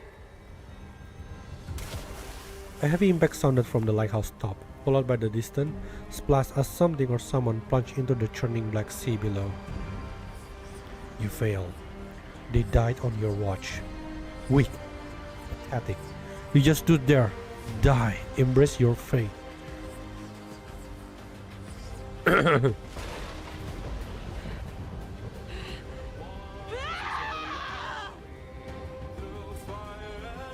The downpour hammers her face, streaming in icy rivulets into her collar. Her muscles have turned to steel cables, frozen stiff by the chill. Every time she raises her arm, her blade cuts through the air with a sluggish whoosh. Unworthy. You lack the will. How lucky. You're alive because they died. Why are you still alive? Why am I still alive?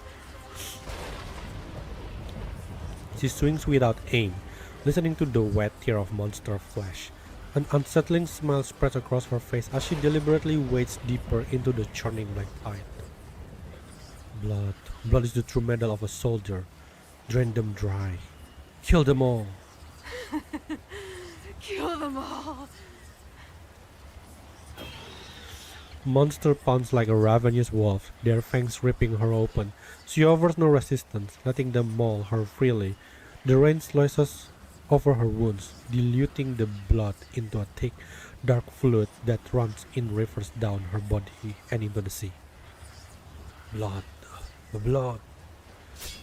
Staggering through the horde, her blade flashes erratically, severing claws and splitting spines by instinct alone. Her consciousness drifts further on the sounds of water and thunder, until the world begins to fade to a featureless white, and then something yanks her back with tremendous force. Bastard! Get out of my way! Oh. She kicks the monster away, but it surges back, grabbing her from behind. You dogs! Still not full? Yeah. Then you didn't even leave their bones! That is brutal. Fine. I'll cut your bellies open. Dig out my comrades! Give them back to me! Seto twists free, drawing her blade, but the monster tackles her to the ground, pins her limbs, and wrestles the knife from her grip. Scared now? Scared to die? Scared I'll drag you into the muck and suck your filthy blood dry?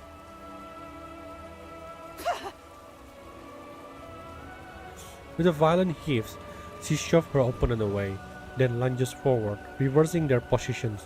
Now she's on top, pinning the monster beneath her as the merciless rain stitches their flesh and blood together. I'm not afraid of you. I've got nothing left! Come on! I'm a monster now anyway.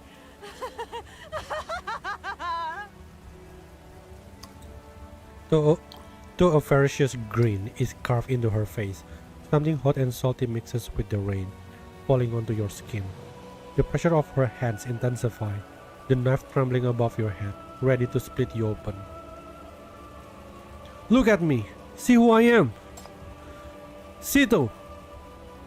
She doesn't listen, driving her full weight down to grin you into the sharp gray fall. Sito! Open your eyes! The vise of her legs tighten around your ribs, the ache in your chest sharpened into a scream. Your grip on her wrist trembles violently as the blade descends, inching closer to your face.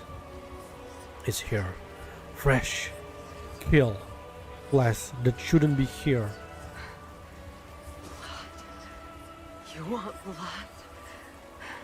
Fine. I'll give you blood. Kill them all. This should have ended long ago. Wake up! I am awake. I watched them die right in front of me. There's no one left. No lighthouse keepers. No one! The rain is a shroud of ice, but where your bodies meet, her skin is a furnace of sticky, inexhaustible rage. Staring into her lifeless eyes, a strange thought flashes through your mind. She looks like a reflection of yourself, had you lost Hela. Your strength is failing. As the dagger begins its final fatal plunge, your weak shackles suddenly pierce her body. The blade jerks to a halt, hovering a mere centimeter from your pupil. Whoa! It's you. It's me. The city sent me. I'm here to take you all home. Liar. You're lying to me again. We found you too late, but it's not over. You are still here. You are the one who continues the hope. She shakes her head, trying to pull away, but the effort is too much. She collapses back into you, her body going limp with exhaustion.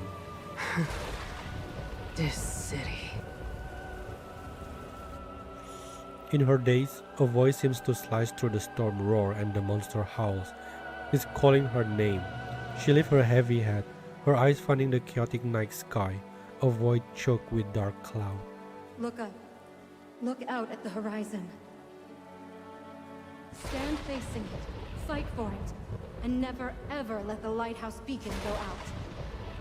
You have to believe a better world is waiting out there.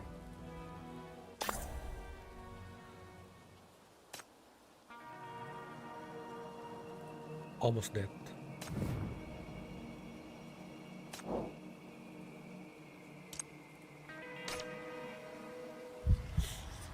You survive again. Burden, luck, a coward's pulse. You're all alone now.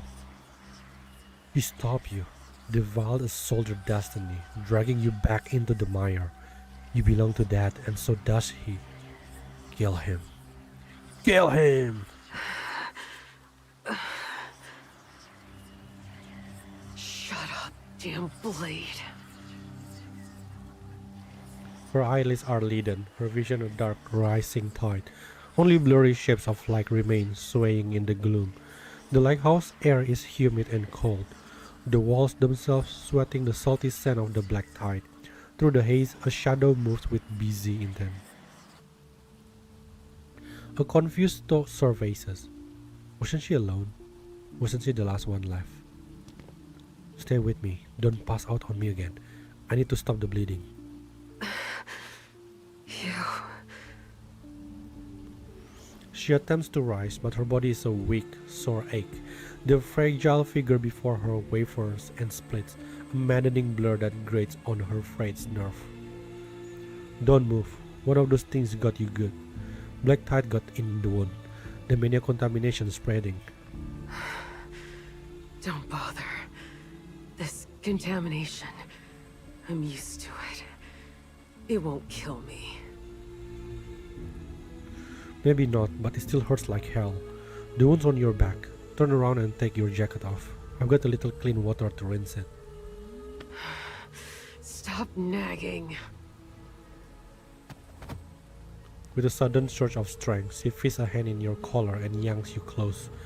Your labored breath washes hot against each other. Why every time? I don't know. Why you have to keep describing it like that? Because it gives me different feeling. And finally recognition crashes into her eyes. You're in a bad shape. I know. She cuts you off, her grip locking onto your wrist with brutal force. You gasp at this sudden, sharp pain. The bandages. Take them off. What? From last night. The wound. Pitiful. Look at yourself. A monster. This is what you've become. Hurry! Huh? What's wrong? Her knife flashes a sharp sting as she slices your palm open, tearing through the old wound. Fresh blood soaks the crude bandage in an instant. Huh? There's no time to react. Her hot, frantic breath is already on your skin. You feel the pull as your blood is drawn out. A strange tingling suction. We are being sucked. The sound of swallowing is deafening this close to your ear. The sweet metallic scent thickens the air. Your thought dissolves into static. And with it, fragmented burning memories strip into your mind. Not like a gentle flow, but like a net being violently torn open. Are we gonna have a CG for that? Hey, this city. Can you hear me? I'm going to save so many people. I'm going to be a real hero. I get to come home this year. Just everyone stay safe. Let everything go smoothly. You hear that? All you jerks will look down on me. When I get back, you'll be bowing your heads. I want my little girl to be proud of me. She's going to have a father she can look up to. You hear that? We're all coming back in glory. Our rallying cry is... Since when did we get a rallying cry? Oh, come on. We will make one up. Don't be sorry, kid. Got it. Repeat after me. For hope, for dawn, for every soul. Aren't those just lyrics from a song? Impressive. I can't believe you recognize such an old song. Hey, who are you calling old? Watch it, or I'll make you run laps. Okay, easy now. You always overreact. I've heard the song too. Why don't we just sing it together? Oh, I don't know the song! Wait, we are missing someone. Sito, come over here. We will teach you how to sing it. There once were all the prayers. Oh, okay. Thank God they're actually singing.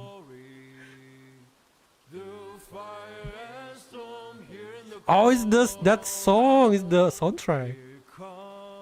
Every story filled up the dust of the rust. Slumber nights, So bad. soft after hers. Some words from others, some laughter from kiss. Battle wars, flame of home. One more toast to every war-torn soul. Why is it not moving? Am I supposed to click it? Oh shit! Sito, stay back. Go find the captain now. I can't. I don't know what to do. Sito, help me. I don't want to. Lead the others and keep them alive. You are our hope now. Sito jerked upright, her gaze darting aimlessly around the room before snapping into focus the moment it meets yours. Why are you here? What? Didn't you just suck my blood or something? Who did you think I was? Don't ask questions you shouldn't. And stop making assumptions. A former lighthouse keeper? Her eyes fall on the wound in your palm, as she feels the strange warmth still tingling on her own lips. She offers no retort to your question, an unusual silence broken only by her awkward glance toward the table. There, resting between you, is the dagger she always carries. Relax, I didn't lay a hand on you. You made it clear you didn't want your wound treated, so I back off. Didn't touch your knife either. The shackles, they just react on their own when you try to harm me. You, a person from this city, take it all in stride. Nothing about what happened seems to shock you. In fact, your gaze upon the blade holds a trace of familiarity. This might sound strange, but I have a special connection with the Rancors. Like your knife. Sometimes I can see things, fragments of their history. Unfortunately, without any proper gear out here, it's just fake impressions. Cut the mystical crap. If you got something to say, say it. I'm not in the mood for games. I saw pieces of your past. The Keepers were part of the City Rancors division, but according to what I knew before coming here, they were completely wiped out in NF-84. But your knife tells a different story, that a few survived, held the lighthouses waiting for a rescue from this city that never came, taking heavy losses all the while. You weren't just stranded and starving, you were fighting the Rancors' influence itself. From the moment you picked those weapons up, they never stopped whispering in your mind. They want blood, slaughter. They want to hollow you out, turn you into a bloodthirsty puppet. Give me blood. Kill him. All of this is meaningless. Enough! The screams that have haunted her for a decade echo in her mind. In a flash, Sito snatches the knife back from you. I don't care what you think you know. This is none of your business. She rises and strides toward the door. You stop her just as her hand reaches for the handle. So you can go throw yourself at the monster again, like yesterday. Is this a new death wish, or have you just been bad at succeeding all this time? I don't know what you're talking about. I'm going to guard the lighthouse. It's my duty. You kept me out of the lantern room today. You set the beacon to signal abandonment, didn't you? I don't know why you're giving up, but stopping you from self-destructing is my duty. Straightening your coat, you turn to face her, your expression solemn, and extend your hand. Let's start over. I am the chief of the city and BCC, an advisor to the Rancor squad, tasked with retrieving the remaining Rancors from the White Sands border. I'm here to bring the Rancors home. For the first time, you witness a complex flood of emotion cross Sito's face. She struggled to steady her breathing, visibly fighting the urge to bombard you with questions.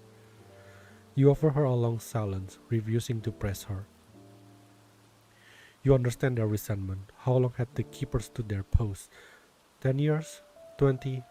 However time was measured here, their story was one of abandonment by this city. Outside, rain patters relentlessly against the windows. Monsters growl and prowl the shoreline, waiting for the tide to recede. Inside the lighthouse, an unnatural silence hangs thick in the air. Then, suddenly, a deafening explosion erupts from above.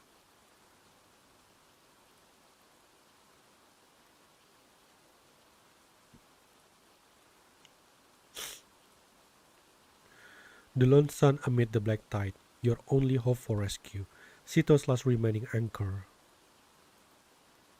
Lighthouse OT-N07, which had never faltered since the black tide outbreak, is extinguished. On the night of July 13, NF-115, it has suffered critical damage under the attack of the tide crawlers and gone dark. The solitary island is plunged into absolute blackness. Grandpa don't. I just realized that your comment there. Okay, I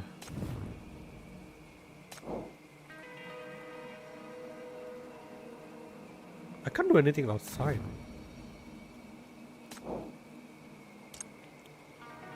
The sound of scraping cloths and guttural cries echo from the top of the lighthouse. Something is trying to get in. Close the door. You close the door leading to the top of the lighthouse, cutting off the horrifying sounds. The creatures outside seem to be held back by more than just the door. A palpable fear keeps them at bay. What do you want to talk to Seto about? How to repair the lighthouse? The lighthouse beacon is dead. Yeah. Are there any spare parts? Seto responds with a silence that stretches on. The beacon's failure has plunged the island into a deep stillness, broken now only by the sound of your breathing. The lamp in the room gutters weakly. Dim flicker now the final defiant light against the fast-consuming black tide.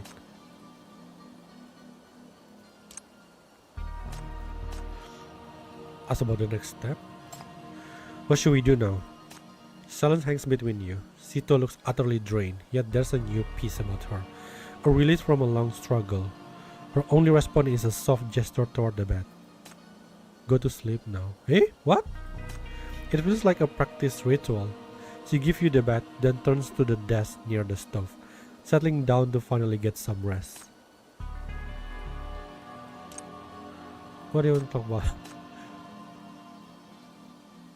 I want to know more about Seto. The question with only silence. Seto has succumbed to exhaustion, her head resting on her arms, lost in a deep sleep. Wait, we actually going to sleep? I thought we were being attacked. As if freed from conscious strain, her shoulders rise and fall with each gentle breath. The dim light softens her usual severity, painting a picture of rare peace. You gently cover her with a blanket. She stares, her breathing hitching for a moment, but she quietly accepts your kindness. Oh. Hey, why there is no, like, I don't know, the feeling, the relationship point increasing or something? The neck is a dark, oppressive way, its chill seeping deep into the bone. Inside, the stove offers a modest but defiant warmth. What the other one? Complete darkness reigns outside. Intermittent gentle taps on the round window announce the presence of strange otherworldly eyes peering in from the void. Their gaze fixed on the tower's interior. You dig out an old bedsheet and hang it, creating a frail but vital barrier against the prying eyes. In this moment, the greatest luxury is a moment of peace unseen. Your serenity has slightly increased. What about the relationship with Seto? Oh.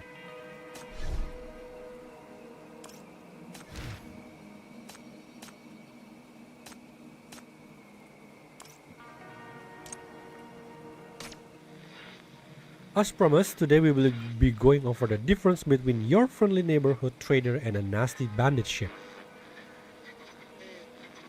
I gotta click.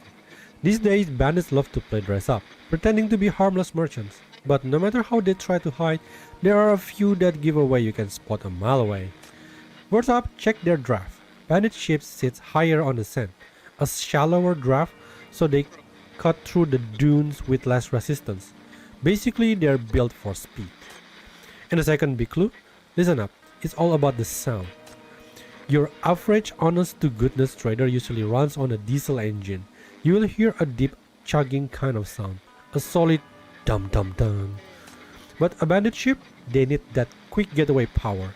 They use more efficient gasoline engine that make this quieter noise like whoosh, whoosh, whoosh. Though this information is of little use to you now, you commit it to memory. It may prove valuable at White Sands, and you will return to White Sands.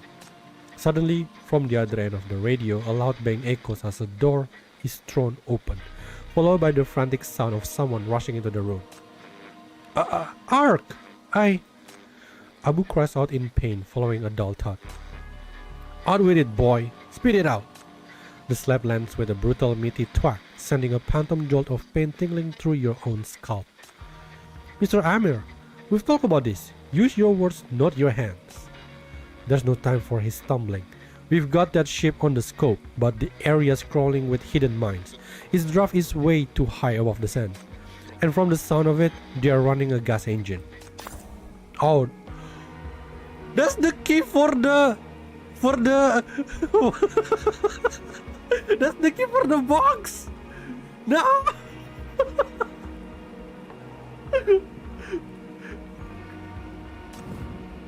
Wait, where am I going now? Is it over?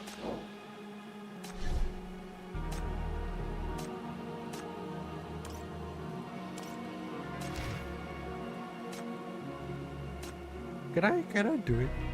That's why we shouldn't have.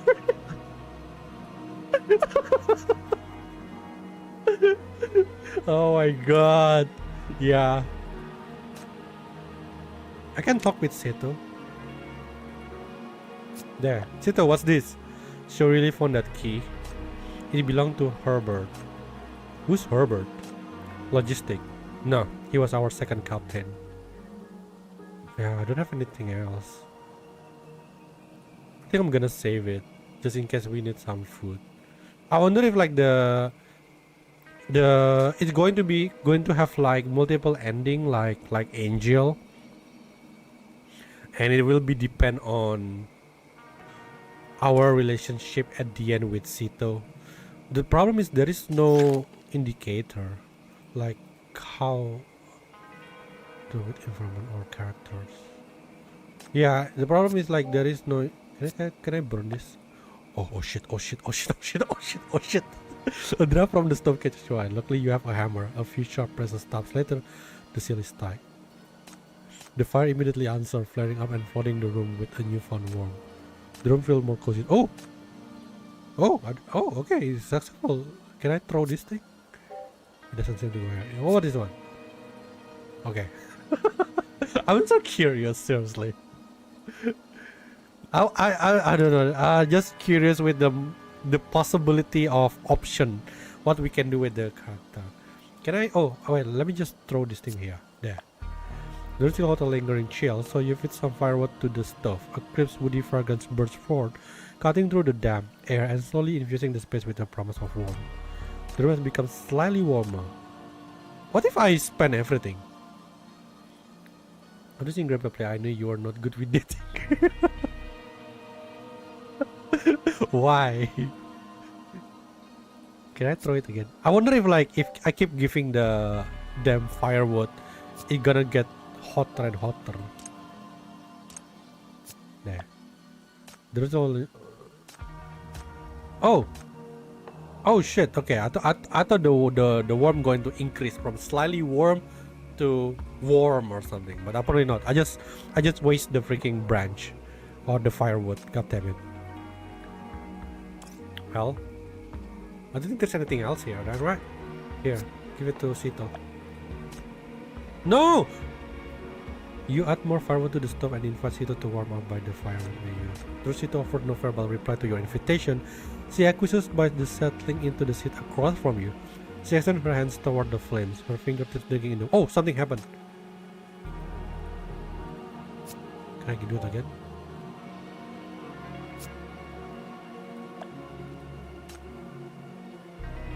The first something usable Sito mocks your dreadful knife skill. Then she takes over and slices everything with casual perfection. Wow, she's as good as Angel. I think Angel is really good with cutting also, if I remember correctly. The grim scene is suddenly absurdly reminiscent of two chefs developing recipe in high-end kitchen. Oh, interesting. Can I give it this to her again? Use a splash of precious distilled water to brighten the grass on the hedgehog. Oh, this all of this is a new interaction. Though it's a sacrifice of vital resource, Sito offers no protest. Some form of sustenance are not for the body, but for the spirit, and in this desolate place, you will understand the need to cling to them. The little hedgehog seems to perk up with newfound vitality. When you place it in Seto's hand, you see it, or perhaps you only imagining it, the ghost of a smile touching her lips. Yeah, come on, increase! Which has grown close. Yes! Who said that I'm not good with dating sim game just now? Who is that? Do you see that? We are grown closer now. Can I do it again? Nah. Yeah. Yeah. It's going to be super unfortunate if I'm gonna burn this. Okay, this one is no good. I think there's nothing else. What's this? Oh, I can reset it. No. Okay. All right. If that's the case, before I'm messing up even more because of my curiosity, and end up burning everything into the fire. So I think I should stop here. Okay. So it's a really good experience. Reminding us with the angel event, but it's probably more. I don't know. It's less husbando vibe, to be honest. we are still I don't know, we're still not as close as we are back with Angel, so just wondering if we're gonna end up like we and Angel was. So right, and hopefully we can bring her back to this city. So I'm gonna end it here. I'm gonna continue tomorrow with more this, and I'm aiming to get to steal her heart by the end of the event. Thank you all for watching, and I will see you on the next stream. Till then, please take care and have a good night. Bye bye.